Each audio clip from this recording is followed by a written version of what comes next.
신부체험TV의 강재춘원장입니다. 자, 오늘도 어김없이 여러분들의 피부에 관련된 궁금증을 하나 둘씩 풀어보는 시간도 갖도록 하겠습니다.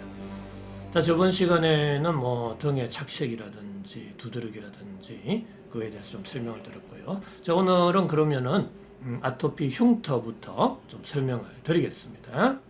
자, 아토피 흉터의 질문인데요. 어렸을 때 아토피가 있었는데 강아지 키우면서 긁다가 이렇게 다 흉터가 생겼네요.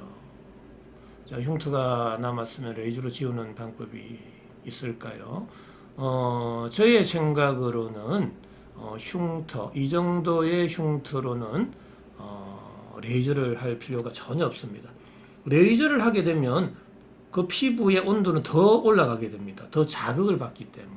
그래서 레이저 하고 나서는 항생제를 쓴다든지 그렇게 하게 되는데, 저 같은 경우는 반드시 피부 온도만 지속적으로 낮아진다라면 열 에너지는 심부 온도에서 심부 온도 영역에서 피부 온도 영역으로 계속 끊임없이 열이 방출이 됩니다. 그때 가장 바깥층의 각질 세포들은 계속 탈락이 되고 안에서는 재생되고 탈락되고 재생되고 하는 과정 속에서 흉터는 사라지게 됩니다. 하지만 흉터가 영원히 남는 것은 수술 자국이죠.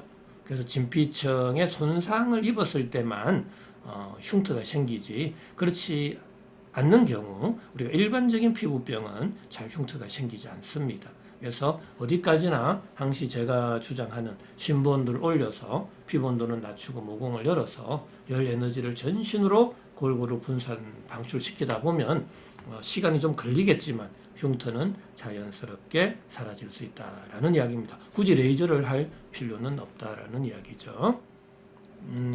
갑자기 일어나는 피부 수포 발진은 왜 그럴까요? 자, 일주일 전부터 몸살 기운이 있고 컨디션이 좋지 않았고 구내염도 생겼다고 그러네요. 자, 구내염이 왜 발생하는지 좀 우리가 또 살펴보고요. 목이 칼칼하고 아프다. 자, 몸살이겠거니 해서 약국에서 몸살 약만 사서 먹었고 코로나 아닐까 해서 자가진단 키트를 계속 검사해 오고 있는데 양성 반응은 없었다고 그러네요. 자, 이거 중요하죠. 자, 수포 발진이 중요하고요. 그 다음에 구내염. 자, 목도 칼칼하다. 자, 이거 꼭 기억하시고요. 자, 오늘부터 아침에 피부에 뾰루지 비슷한 게 나타났고, 또 피부도 잘 뒤집어지는가 보다 했는데, 지금 보니까 약간 입술에 수포 비슷한 게 올라왔다. 자, 구내염과 수포는 굉장히 밀접합니다. 자, 등에도 뾰루지가 나타났다. 자, 왜 그럴까요? 자, 우리가 살펴보죠. 제가 누누이 강조했습니다. 저희 신부체험TV는 반드시 세균과 바이러스적인 관점이 아니라 세포열 에너지학적 관점에서 바라보고 있습니다. 제가 지금 설명한 게 잘 이해가 안 된다라면 꼭 커뮤니티에 들어가서 저의 이론적인 근거가 있습니다. 꼭 한번 살펴보시기 바라고요. 자, 수포 발진이 왜 발생하는지를 꼭 기억해 주셔야 됩니다. 자, 저 같은 경우는 항시 모든 질환은 염증으로부터 시작이 된다 그랬죠. 자, 세포의 손상입니다. 세포의 손상을 일으키는 요인은 너무나 많은 겁니다. 한두 가지로 요약이 될 수는 없습니다. 자, 이러한 세포 손상을 받게 되면 미토콘드리아에서의 열 에너지 발생량이 줄어들고, 즉 ATP의 합성의 장애가 생긴다고 그랬죠. 자, 그 이후에 우리는 밥을 먹고 활동을 하면 열은 발생하는데 몸 속에서 열 에너지가 발생하면 신부온도는 낮아지고 모공은 닫혀버리죠. 자, 모공이 닫힐 때 제일 중요한 게 있는데 바로 순서입니다. 손발 끝에서 모공이 서서히 닫혀서 내 심장을 향해서 닫히게 된다라는 이야기죠. 자, 그 이후에 밥을 먹고 활동을 하면 열은 발생하겠죠. 자, 그 열은 어디로 가겠냐라는 이야기입니다. 바로 열 에너지는 구멍을 통해서 많이 잘 방출이 된다 그랬죠. 자, 상체로 열이 쏠리게 되고 특히 입술, 구강, 특히 마찰이 많은 쪽으로 더 많이 쏠릴 수 있죠. 자, 입술 쪽으로 열이 쏠리면 입술 부위에 피부 온도가 올라가고 바로 그때 표면 장력은 약해지고 억력이 강해진다 그랬죠. 자, 압력과 밀도가 낮은 공간으로 밀어내는 힘, 억력이 강해질 때 수포나 농포가 생기겠죠. 자, 그리고 피부 온도가 올라가니까 발진이 된다라는 이야기입니다. 자, 너무 쉽잖아요. 뾰루지도 마찬가지죠. 뾰루지도 구진이나 팽진이나 이런 것들이 생길 수 있는데 그게 바로 등 쪽으로 상체 쪽으로 열이 쏠리다 보면 등에서도 생길 수도 있고 입술에서도 생길 수도 있고 그렇게 될 수 있다라는 이야기입니다. 자, 너무나 쉽지 않습니까? 이러한 현상을 세균과 바이러스적으로 설명할 수 있습니까? 하지만 서양의학에 있어서는 대부분 다 뭐 염증이면 항생제 쓰고 스테로이드 제제 쓰죠. 자, 그런 약들은 효과가 짱이죠. 100%죠. 왜?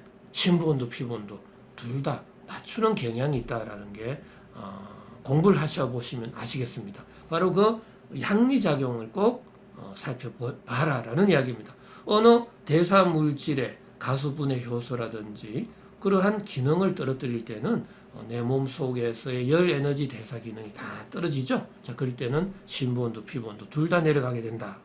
신부온도가 내려갔는지 높아졌는지는 잘 측정할 수 없다라는 거고요. 피부온도가 내려갔다라는 것은 알 수가 있죠. 바로 증상도 완화될 수 있으니까. 그래서 환자분들은 지속적으로 쓸 수밖에 없는 그런 상황에 놓일 수밖에 없다. 하지만 신부온도가 내려가면 모공은 어떻게 된다고요? 더 다쳐버립니다. 모공이 다친 이후에 또 밥을 먹고 활동을 하면 열은 발생하죠. 그 열이 방출이 안 되면 또 구멍이 많은 상체 쪽으로 열이 쏠려서 구내염이나 뾰루지나 수포나 발진이 또 발생되는 무한 반복의 악순환이 될 수 있다라는 이야기입니다. 자, 꼭 기억하시고요. 자, 다음 질문 한번 또 보죠. 이거는 아토피인데요. 질문의 내용이 많네요. 하지만 차근차근 좀 살펴보겠습니다. 저는 20살인데 가렵기 시작한 때는 고등학교 2학년 때부터 시작이 됐다. 야, 꽤 오래됐네요. 자, 가려움증에 시달리고 있다. 가려움증 정말 치료하기 어렵습니다.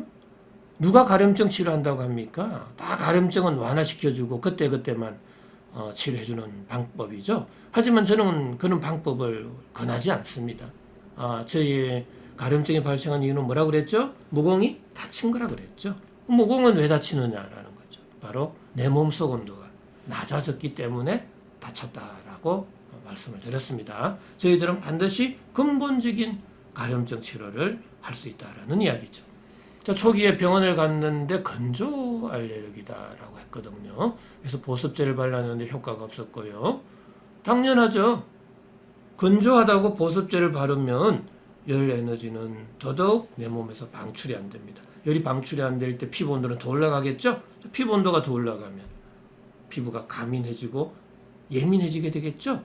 그럴 때 또 팽진이라든지 가려움증, 피부 발진과 같은 알레르기성 과민 반응이 생기게 되는 거죠. 그러니까 보습제를 바르면 안 된다라는 겁니다. 피부가 건조하다고.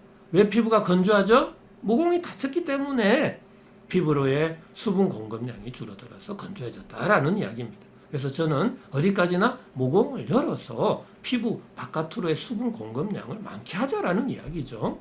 절대로 저희 신부체온TV에서는 보습제를 권하지 않습니다. 자, 병원에서 놔주는 주사를 맞았을 땐 한 달 이상 괜찮았고요. 약도 몇 주일 동안은 효과가 있었다. 당연하죠. 자, 주사든 약이든 간에 세포의 열 에너지 대사를 억제해서 피부 온도를 딱 낮춰주면은 알레르기 반응이 싹 사라집니다. 하지만 제가 뭐라 그랬죠? 피부 온도만 낮아졌을까요? 아니면 심부 온도도 동시에 떨어졌을까요? 자, 여러분들 한 번 더 생각해 보시기 바랍니다. 자, 근데 계속 그렇게 하다 보니 약이랑 주사도 효과가 점점 없어졌어요. 네, 맞습니다. 왜? 자꾸 반복되면 왜 효과가 없어질까요? 자꾸 신분도가 낮아지니까. 신분도가 낮아지면 모공은 더 다치니까. 모공이 더 다치면 내 몸 속에서 바깥으로 열 에너지의 방출은 더 곤란해지니까. 그러면 열 에너지는 또 구멍, 관절, 마찰이 많은 쪽으로 어느 한쪽으로 쏠리게 되죠. 저 한쪽으로 쏠리게 되면은 그쪽 부위에 피부 온도가 올라가게 되고 다시 염증이 발생할 수 있다. 알레르기 과민 반응이나 아토피가 발생할 수 있다라는 겁니다. 그래서 점점 효과는 사라지고 그 약물에 의한 부작용이 더 가속화될 뿐이다라는 게 저의 생각입니다. 자, 아토피 피부염이 난 사람들 봤는데 붉은색으로 퍼져 있는 걸 봤습니다. 근데 저는 평소에도 그런 거 하나도 없고요. 자, 아토피 환자분들은 대부분 피부 온도가 올라가서 피부색이 붉거나 검게 착색이 되는 겁니다. 근데 이분은 그 정도는 아니다라는 거죠. 그러니까 알레르기 과민 반응이 있을 때만 붉어지고요. 평소에는 붉지 않다라는 겁니다. 자, 가려운 곳 긁을 때만 잠시 그런 자국이 심하게 납니다. 음식은 어떤 음식이든 잘 먹습니다. 자, 이게 문제입니다. 계속 알레르기 과민 반응이 있다. 또 아토피가 있는 사람들은 음식 하나하나를 다 조심하셔야 됩니다. 음식의 어떤 조리법에 의해서 심부 온도가 올라갈 수도 있고 내려갈 수도 있다는 게 저의 생각입니다. 그래서 모든 음식은 영양학적 관점으로 바라보면 절대로 안 되고요. 우리가 세포열 에너지학적 관점, 생화학적인 관점에서 우리가 음식을 셀렉트해야 된다라는 이야기입니다. 자, 가려운 곳이 점점 퍼져가는 것 같습니다. 강도가 더 심해지고 퍼져갈 수 있는데 그것은 그만큼 신본도가 더 내려가고 모공은 더 다치고 있다라는 증거가 되는 거예요. 조심하셔야 됩니다.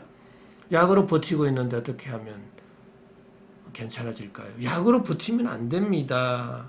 약도 정확한 약을 써야 되는 거죠. 자꾸 피부 온도를 낮추는 약을 쓰게 되면 신부 온도까지 낮아질 수 있습니다. 그 약물의 양리작용을 더 꼼꼼하게 살펴보시라는 겁니다. 신부 온도가 낮아지면 모공은 더 다치가 되고 더 악화가 되겠죠? 조심해야 됩니다. 자, 그런데 이분은 건조 알레르기랑 아토피는 어떻게 다른가요? 뭐 구분할 필요 없습니다. 중요한 것은 염증입니다. 염증이 왜 발생했느냐라는 거고요. 건조 알레르기라는 것은 항원과 항체 반응 중에서 피부에 건조감이 많이 생겼을 때 건조 알레르기라고 하는 거고요. 아토피도 또 마찬가지입니다. 염증인데 그 아토피의 특징적인 증상이 있을 때 우리가 아토피로 진단 내린다라는 이야기입니다. 자, 아토피는 특히 관절 내측이라든지 특히 유아기 때 많이 발생하는 특징을 가지고 있죠. 자, 지금 제가 아토피가 맞나요? 뭐 사진도 없는데 아토피라고 할 수는 없습니다만 제가 볼 때는 전형적인 아토피라고 볼 수는 있겠습니다. 하지만 그것도 구체적으로 우리가 사진을 보고 또 환자가 내원했을 때 우리가 정확한 진단을 내릴 수가 있다는 겁니다. 자, 둘 중에 더 가까운 쪽을 치료하려면 어떻게 해야 하나요? 구분 없습니다. 건조 알레르기든 아토피든 염증 치료가 최우선이고요. 그 다음에 가염증 치료입니다.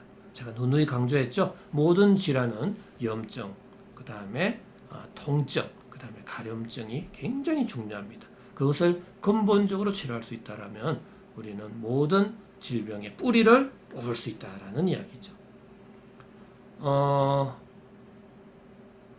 우리가 신부체온 TV는 항시 그 근본을 말하고 있습니다. 그냥 단순히 증상을 완화해주는 그런 치료를 또 그러한 방법을 말하지 않습니다. 우리는 왜 발생했는지, 어떻게 치료해야 되는지 그거에 대한 핵심을 말씀드리고 있습니다. 자, 오늘은 또 구체적으로 아토피에 관련된 내용들이 좀 많았죠. 또 궁금한 거 꼭 유튜브를 통해서 또 저희 홈페이지를 통해서 질문을 해주시면 성심성의껏 또 답변을 드리겠습니다. 자, 오늘도 건강한 하루 되시기 바랍니다.